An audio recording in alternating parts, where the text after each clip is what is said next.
Oh, welcome into a daily editorial here on the KE Report. I am chatting with Jordan Roy-Byrne, founder and editor of the Daily Gold. And Jordan, let's talk about the gold market on a long-term chart. One of the important aspects of looking at this long-term chart on a monthly basis is even though we had that nice rally that started in October and carried us through about 5 months for gold, the recent top out at about 1350, it's actually a lower high from the highs that we have been experiencing back in 2016, and that's a consistent trend that we have been seeing. What are your concerns taking into account this long-term chart and that recent top that we just had in gold? First, stepping back from gold, I think we need to look at silver and the gold stocks because they're long-term charts, and I'm not just talking about a year or two, obviously. I mean, look at a 5 or a 10-year chart.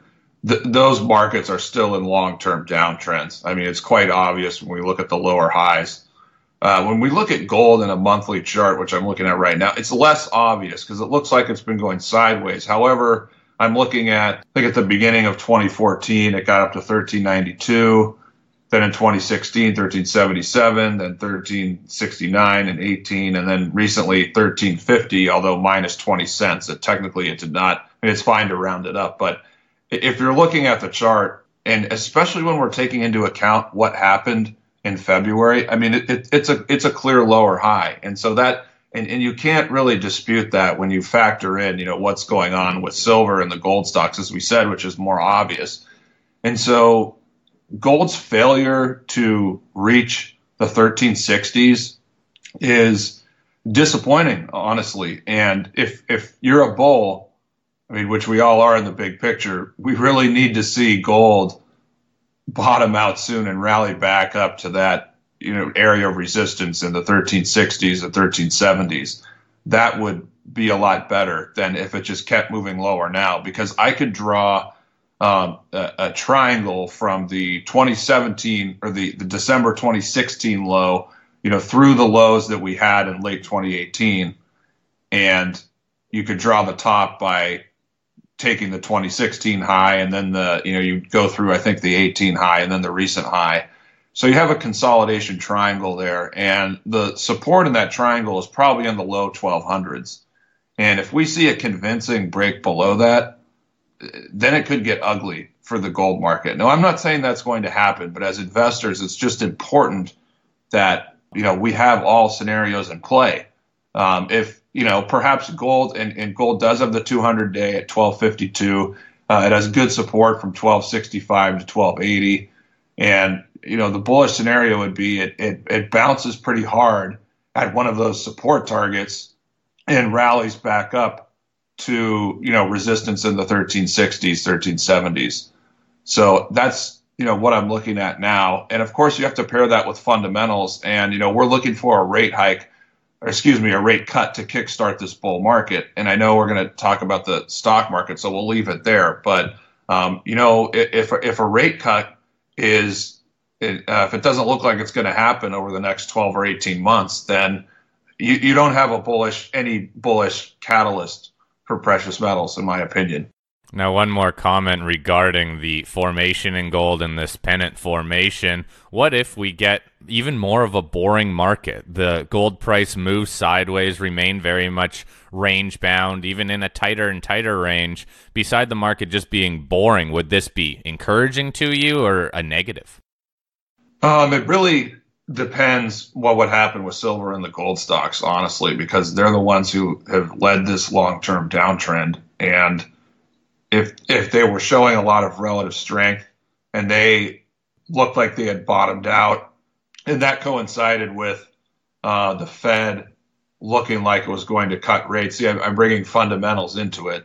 If that coincided with the Fed looking to be easier in the form of rate cuts, then that would be encouraging. But it's hard to say, honestly. I mean, the longer it consolidates in a big pennant, and if the stock market was able to make new highs and stay at new highs, then that would not be positive for precious metals.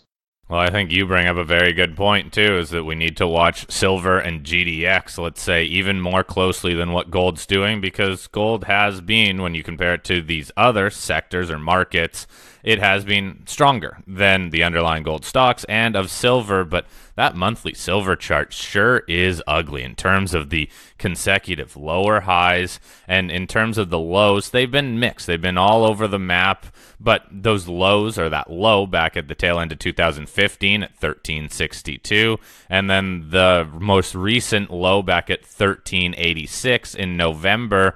Do you see silver going back, testing this mid to higher 13 level? Yes, I think it's more likely than not that silver is going to test that low. And if that happens, I'm jumping the gun, but I think if that happens in silver, then the gold stocks are probably eventually going to get somewhat close at best or at worst to their 2018 lows. Okay, so let's also talk about just quickly the U.S. dollar. The U.S. dollar has remained relatively strong. It hasn't broken out, but it again is testing, or at least coming close to that higher level. A lot of this can be attributed to the weakness around the world, but the fact of the matter is this U.S. dollar, as much as some of the bears want to say that the dollar is going to break down, I'm still seeing a fairly bullish outlook for the U.S. dollar, at least unless things change, a more limited downside. What do you think about the dollar? Yeah, I mean, calling for a breakdown in the dollar, I just don't see that here, and the reason is gold failed to break out. If gold looked like it was on the cusp of a breakout, that would tell me that the dollar is probably going to get a lot weaker in that scenario. So the fact that gold has failed to break out again, that to me tells me that the dollar is more likely to move higher than lower. Now it has kind of traded in a bizarre chart pattern over the long term. I mean, in some respects, it looks like a head and shoulders top, but I don't quite see that. Based on the characteristics of a head and shoulders top. But if we're just zooming in over the last year or so, Corey, the price action looks more bullish than bearish. I mean, it's trading at 96.81 right now. If that can make a weekly close above 97, there could be some potential there for it to go to 100 or 101. So, can the dollar get considerably stronger? I think it's possible. And, if we're looking for quite a bit more weakness in gold, then that would most likely coincide with a much stronger dollar. But, not necessarily. I honestly would like to see the dollar get quite a bit stronger, simply because it would bring the Fed eventually closer to having to really soften their policy and cut rates. And, that would be obviously beneficial for precious metals. So that's kind of my preference, even if it would do a little damage to gold in the medium term. But I would, as far as the dollar leading gold, Corey, usually gold leads the dollar. And so that's why I look at the dollar as kind of a secondary market right now. Gold is, I think it's not really being that influenced by the dollar right now. I think the stock market is just a much bigger influence to precious metals right now, because that's obviously going to reflect Fed policy in some way. Like if the market gets stronger, it goes to new all-time highs and it holds there, then the market is going to start to think that the Fed can maybe cut rates again one or two times. That's negative for precious metals. However, if the stock market would roll over and top out, that's going to be bullish for precious metals. Exactly. Now, just to clarify, if the market does continue to strengthen, then the Fed would be raising rates, not cutting rates, and we're still waiting for the Fed to cut rates, because I've agreed with you when you were talking months ago about we really need, or gold bulls really need, to see the Fed cut rates to get that gold price moving. Just look at what happens to what has happened to the gold price ever since the Fed has been on pause. Right now it wasn't an uptrend, but now it's pulling back. The real driver would be a cut in the Fed rates. But let's also talk about the U.S. markets, because right now the U.S. markets are pulling back. And I know I get some of the questions from the gold bugs saying, well, why isn't that further helping gold? If we see the U.S. markets pulling back, that should be helping gold. What are your comments? The pullback right now in the stock market is really insignificant in the big picture. I mean, it's most likely insignificant, I should say.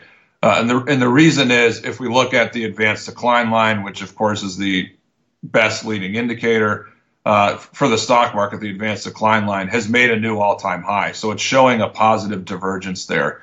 So that bodes very well for the stock market. Secondly, when we saw this huge decline in the stock market, if we look at the S&P 500, the clear resistance target, looking at the 200 and 400-day moving averages and just looking at the price action itself, there was resistance in the mid 2600s. So let's call it 2650. Well, the stock market was able to just go right through that. Like it didn't even stop it or prevent it from rising that much. And now there's clear resistance at 2800. And so the market had this really sharp rally right through resistance. It got up to the next level of resistance at 2800. And, now it's just having a little pullback. It's nothing that's happening in this pullback is bearish. It's had this really strong move up to strong resistance, and it's just pulling back and correcting a little bit. And, I don't know, Corey, it might continue for a couple more weeks.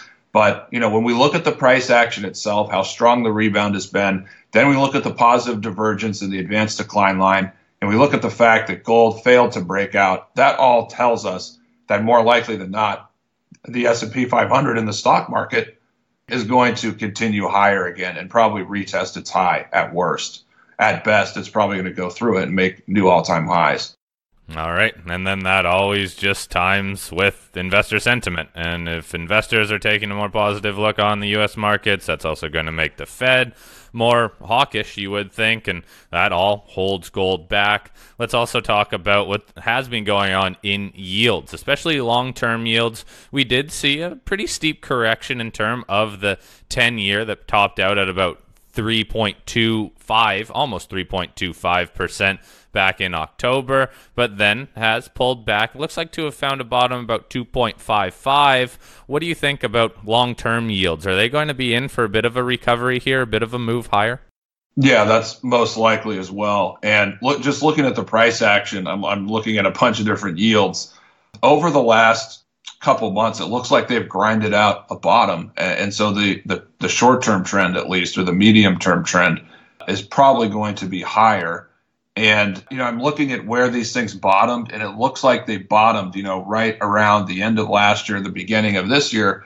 And that obviously coincided with the bottom in the stock market. So if the stock market is going to get stronger, then more likely than not, bond yields, long-term yields like the 5-year, 10-year, 30-year, they're more likely to trend higher than not. And obviously that's, and again, we look at the fact that gold failed to break out, and what's been moving gold and precious metals recently has been lower yields, lower rates, because that, if we're getting much lower rates, then the implication is the Fed is going to be much easier. Maybe eventually they're going to cut. So that was driving precious metals recently. Now we're seeing the reverse of that, which is stronger stock market, stronger long-term yields. Now, I do want to say, Corey, eventually, if we're looking at, a 5 or a 10-year outlook, eventually I do think we will see precious metals in the future. They will rise with long-term yields. But I don't think we're going to see that until the next economic cycle. Now, where we are here and now, we're too late in this economic cycle, and we're not going to get enough inflation for that to be positive for precious metals. In other words, if we get a stronger stock market and we see long-term bond yields rising a little bit, the implication of that is a little bit stronger inflation. But, in that environment, the Fed would probably be able to hike again. And so we wouldn't be seeing inflation rising faster than, short-term yields or Fed rates. So I know that's a little bit, maybe I didn't give the best explanation on that, but essentially, for inflation to be a positive catalyst for precious metals, you really need to see inflation really run and outpace the rate of Fed hikes. And in other words, I just don't think I don't think that's really possible until the next economic cycle. In the cycle where we are here and now, if we get more strength in the stock market, bond yields are higher for a little while, and it's kind of sustained for a quarter or two, the Fed is probably going to try to hike rates again, and so that's negative for precious metals. Yeah, and just in summary, too, the way that inflation has been going, even though it has been ticking up a little bit, it's still very muted. There doesn't seem to be that risk of exploding inflation. Plus, you have the Fed that, I know they're paused right now, but if the markets keep moving, then you know what, they still are one of the more hawkish, even though they are paused, hawkish central banks. Just look at what came out of the ECB and the Bank of Canada just yesterday. Jordan, good chatting with you. Thanks for breaking down the precious metals, but also understanding and sharing your thoughts on a wide range of other markets that also impact these metals and the way investors look at the precious metals. Jordan, great chatting with you. Thanks for your time, buddy.